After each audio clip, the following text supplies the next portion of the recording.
Nous sommes ici dans un haut lieu auvergnat. C'est d'ailleurs celui où je suis née et qui m'a quand même apporté beaucoup de bonheur et beaucoup de joie. Quand on voit la Chaise-Dieu aujourd'hui sous le soleil, il est évident qu'on a peine à imaginer ce que cela pouvait être en 1043, vous voyez, c'est quand même pas très jeune tout ça, en 1043 lorsque...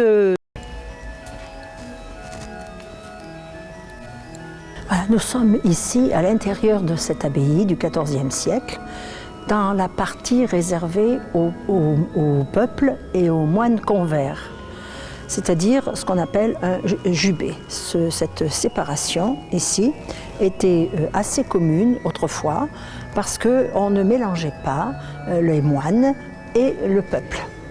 Et en général, il y avait ici, sur la balustrade, il y avait un prêtre ou un frère laïc qui commentait pour les gens d'ici, qui commentait la messe qui avait lieu de l'autre côté.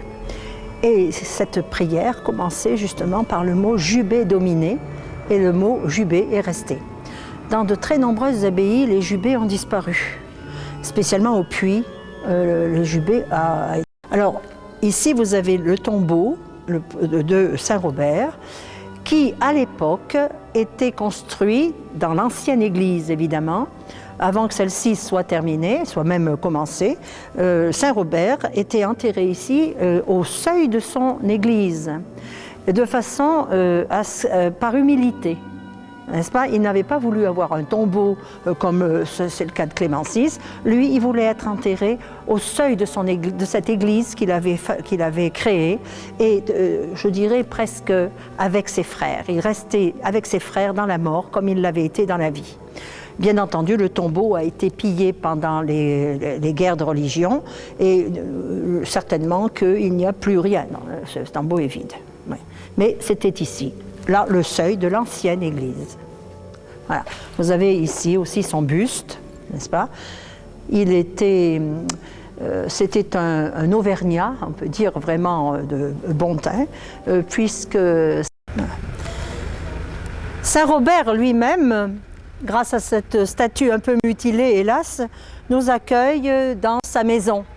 Dans cette maison qu'il ne reconnaîtrait certainement pas s'il y revenait. Et comme vous pouvez constater, le vandalisme des guerres de religion et de la Révolution française a fait son œuvre et il manque bien sûr beaucoup de statues et celles-ci ont été bien sûr abîmées malheureusement. Enfin, il reste quand même la beauté du lieu et il reste aussi toute cette large vue que nous avons à partir de cet escalier.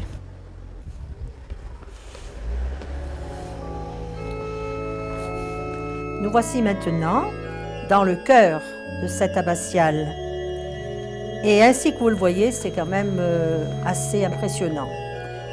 Tout autour du chœur, vous avez 144 stalles en cœur de chêne. Et au-dessus, il y a cette magnifique série de tapisseries qui fut offerte au XVIe siècle par un abbé de la Chaise-Dieu, l'abbé Jacques de Saint-Nectaire. Ces tapisseries, qui sont en laine et en soie, et elles retracent des épisodes de la Bible et du Nouveau Testament.